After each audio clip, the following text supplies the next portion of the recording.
Yo, what's up, everybody? Wanted to go over our last unit before our test. This unit is all about impulse buying and supply and demand. It's a couple of key economic terms, probably the most economic we get in my class.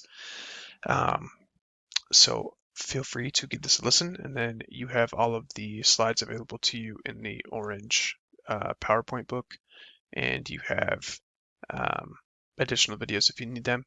If you're struggling to understand the content, always feel free to reach out and message me, especially while we're at home.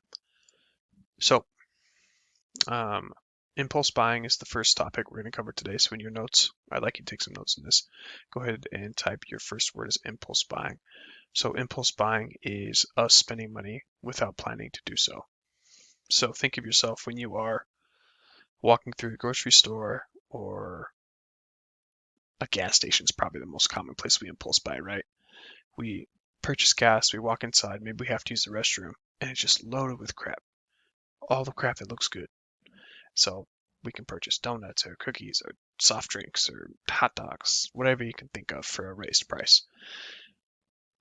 Usually, when we walk into the gas station, we don't necessarily plan to purchase anything, but just seeing the product on the shelf, we think to ourselves, man, that'd be really nice to have. And then we pick it up. So remember, impulse buying is buying things impulsively, crazy, which means without much thought.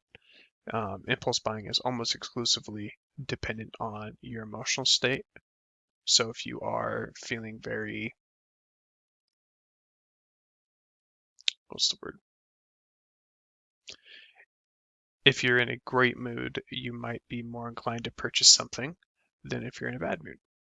Or even so, those products will be different, right? Like sometimes when we are not in great moods, we all have our go-to purchases. Some people like to purchase ice cream or eat ice cream to fill that emotional void or try to compensate for that emotional feeling. So buying is essentially the same thing. It's a coping mechanism.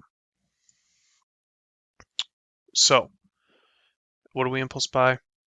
When we are when I think of impulse buying, I think of um, when you're in line at the grocery store at the cash register. You know how it's loaded with like magazines and gum and Tic Tacs and drinks and all that stuff. Um, it's all the stuff to be like, hey, you sure you want to go yet, or did you forget this from your cart? So the best store that I can think of is Best Buy. Um, I don't know if you guys have been to the one in Jordan Landing here, but you basically have to walk through a maze before you're able to buy the item, right? And as you're walking through this maze, there's products everywhere. You're just getting bombarded with sensory overload of all of the products. And they're hoping that you'll impulse buy. They're hoping that you'll see that and be like, wow, that would fix all of my life's problems. I need to pick that up. Um, Impulse buying can happen anywhere, and it can be any product. I always refer to it as snacks, but it can literally be anything. A lot of people like to impulse buy clothes. Think about the times you go to the mall and you're just planning to hang out with friends. Next thing you know, you wind up with a new outfit, kind of thing.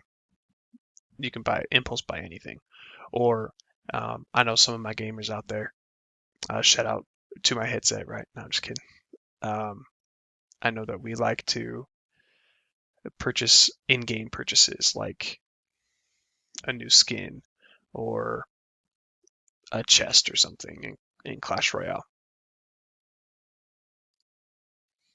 If you guys want to copy this and watch it, it's actually a really cool video. It goes over impulse buying and um, the concept of instant gratification, delay, and delayed gratification.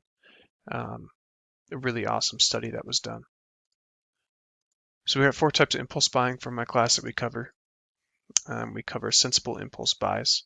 So this is when you're in the store to buy milk, but then you see something else that you remember that you actually need, and you pick it up as well. And that is a great impulse buy. Another impulse buy is a low guilt impulse buy. So this is something that doesn't necessarily cost a lot of money and doesn't really affect you negatively. Impulse buying is almost exclusively, like I said, it can be anything, but it's majority of the time, it's a lot of food. We impulse buy food all the time.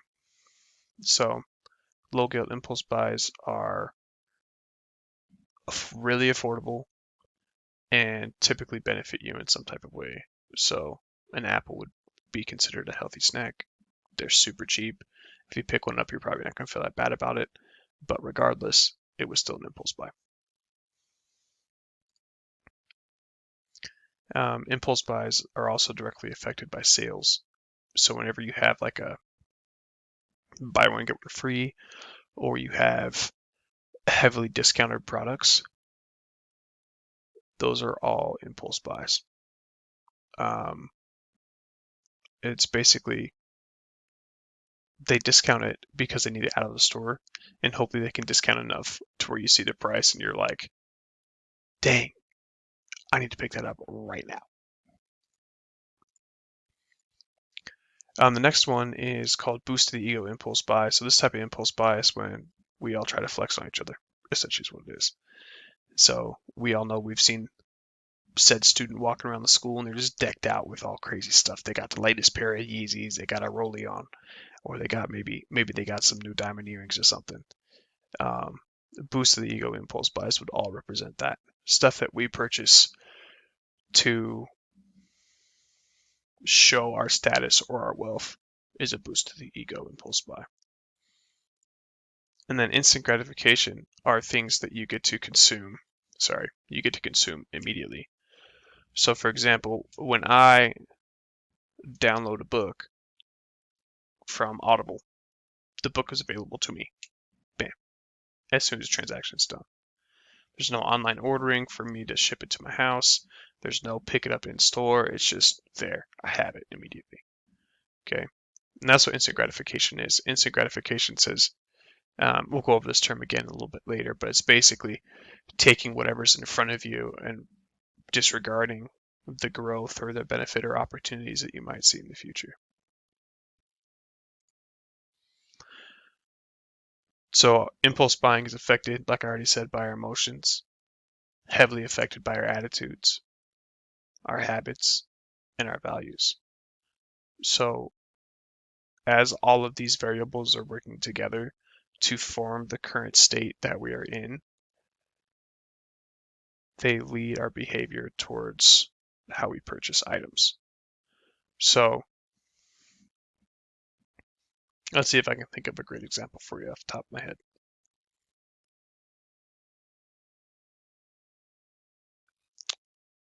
I really like to purchase shoes. I think most everybody knows that, right? So when I purchase a shoe, I feel really good about the shoe that I purchase. It makes me feel good. I like the way they look. And better yet, they feel great on my feet, which means I'm walking on clouds. And I don't know about you guys, but I'm excited about that. And then our attitude, right? My attitude with shoes is the higher the quality and the higher the price, the longer they last and the better my feet are going to feel. So I'm always going to be comfortable making that purchase, even though it's a little bit more money, because I won't have to buy them as frequently. And overall, my feet will feel better. Buying new shoes is not a habit for me at this time. Maybe it will be someday. I don't know. But analyzing shoes and like thinking, do I really need this in my wardrobe, or do I really need to spend this much money on it, has definitely become a habit. And then lastly, do my morals affect the shoe purchase? These don't necessarily, this doesn't apply in this example, but you can see that my emotions, the physical state that arose by purchasing the shoe, definitely affects it. And then my attitude toward higher quality shoes affects why I purchase them. And then my habits, as far as doing research about the shoe, would directly influence what shoes that I buy as well. So these all interact interchangeably. They don't always apply 100%, but you do need to know these definitions for your test. So in your notes, feel free to write down emotions, attitudes, habits, and values, and the definitions that you see associated with those terms. These next two terms would also be great. So instant gratification, which, hold on one second. Oh, okay. Well, I thought I had a slide in there that gave you a definition for that. So instant gratification is taking the reward now and not worrying about the future at all. So it's something I immediately get to consume, which in America is really common, right? Like we are definitely a society that's built on consumerism, and we are definitely based on purchasing items. So that's part of the reason for the stimulus checks, right?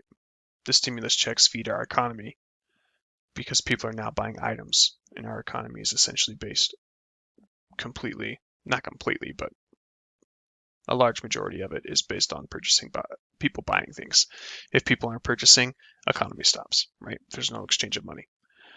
So instant gratification says, I'm going to take this now. I don't really care what happens in the future because I'm going to consume it immediately and be happy. So in that YouTube link that I had earlier, there were young kids and they were given the chance they could eat a marshmallow right now, or they could not eat the marshmallow, and after 5 minutes, they would get an additional marshmallow. So some of the kids really struggled with this. Most of them did okay, but some of them chose to eat the marshmallow immediately. They're like, dude, I don't care about the second marshmallow. I just want this one. It tastes great. So what? The older kids, however, realized that if they waited, they would get an additional marshmallow, which was more enticing to them. So that's what delayed gratification is. Delayed gratification is putting off what you want now or what you desire now in hopes or in good faith for a larger future return. So in the marshmallow example, getting that additional marshmallow would be delayed gratification. Every kid wanted to eat the marshmallow, but some of the kids chose not to because they would get one extra if they waited. So in finance, these terms apply the same. Impulse buying is essentially instant gratification. When I log into that app and I purchase whatever I want to purchase, I get to consume it immediately. I don't really care that I probably could have bought another meal with that $5, or maybe I could have invested that $5. Doesn't matter to me. I'm playing my game, I'm happy. I'm reading my book, I'm happy. Okay? Instant gratification, bam, consumed immediately. Delayed gratification is the opposite of impulse buying, which is a term called planned expenditures. So, budgeting, essentially. So when we use delayed gratification, we can budget to go on large vacations or purchase large items and have a lot of financial success. So ideally, what I hope you guys learn from my class is how to build the knowledge to operate under delayed gratification rather than instant gratification, because instant gratification is not going to get you very far. How this might look for you guys in high school, we can look at your guys' paychecks. So if you guys currently work, spending your paychecks to hang out with your friends or to like 100% of your paycheck to hang out with friends or purchase food or do whatever activity you want to do, spend frivolously or however you want, would be considered instant gratification. Putting your paycheck into your savings to help pay for college or some type of certification program would be called delayed gratification, right? You're giving up spending money to hang out with friends. You're giving up money to go out to eat so you can have a larger reward in the future, which would be your education, like college or the certification programs. So that's what they look like at the high school level. So how can we stop impulse buying? Number one, highly recommend create a budget. Number two, you can use cash. It's a lot easier to track your money when you're actually physically handing over the bills rather than swiping your card 24/7. Stick to lists when you go to shop. Um, you can. What I like to do is just be honest with myself. So this is how I stop impulse buying. When I see something that I really like, I look at it and I'm like, dang, that'd be dope. But then after that, I usually choose not to buy it. And so if that product stays in my thought process or I wish I had bought it within the next week, I will go back and buy the item. If I never think about that item again, I just save money. Okay? That's how I do it. So I'm just honest with myself. Do I really need this? Or is it just like an in the moment purchase? 9 times out of 10, it's an in the moment purchase. Okay? What else you can do? Budgeting is the biggest one, and we're going to go over budgeting later. But if you know how to budget your money and you put it in, you allocate your resources in different buckets, you can pretty much stop impulse buying immediately, like almost immediately. All right. The next term we're going to talk about is supply and demand. So this is an economic. Um, this is an economic. I don't want to say equation, but it kind of is an equation. Um, that talks about how many products are made and why they have the price that they have.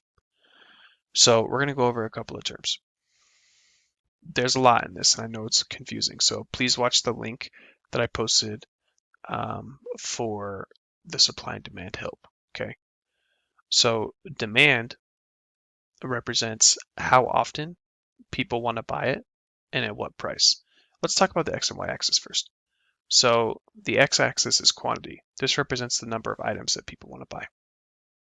The Y axis is price. This represents what price the people would be willing to pay for said product. Okay. So if we look at a really high price, let's just say that this product is milk. If we look at a really high price of $5 for milk, you can see that demand is pretty low, right? People only want to buy 10 things of milk. Maybe a grocery store would sell 10 things of milk in a day, which is nothing. Okay. As we follow this demand line and the price starts to decrease, so price moves from $5 to $4, we see that the quantity has doubled.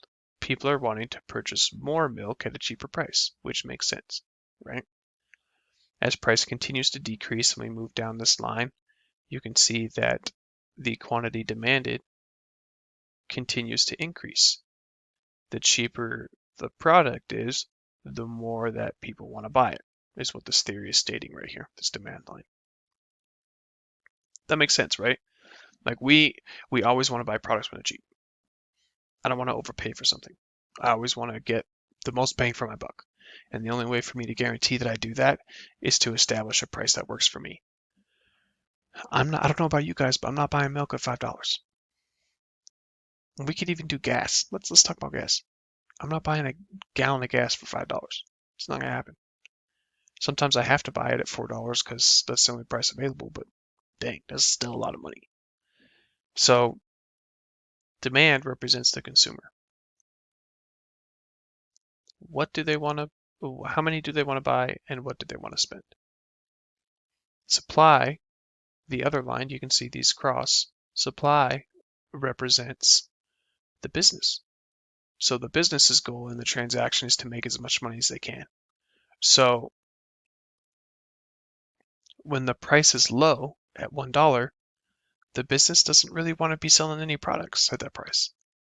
You know, they got to pay their employees, they got to pay shipping, they got to pay branding and marketing, they've got to pay their overhead costs to make the product.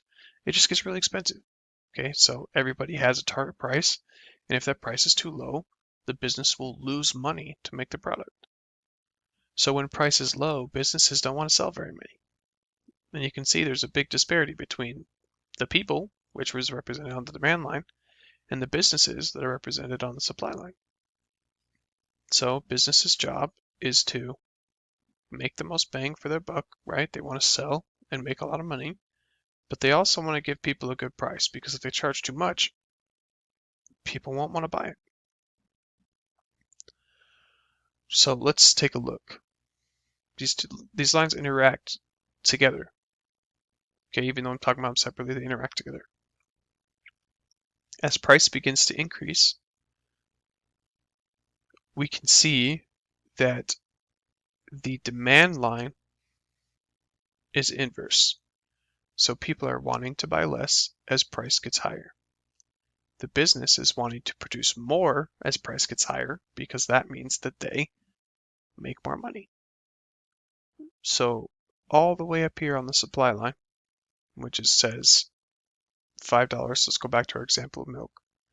If milk was $5, businesses want to make a crap ton of milk, right? They're like, we want to make so much milk because our margins on this, we're going to make so much money on this gallon of milk.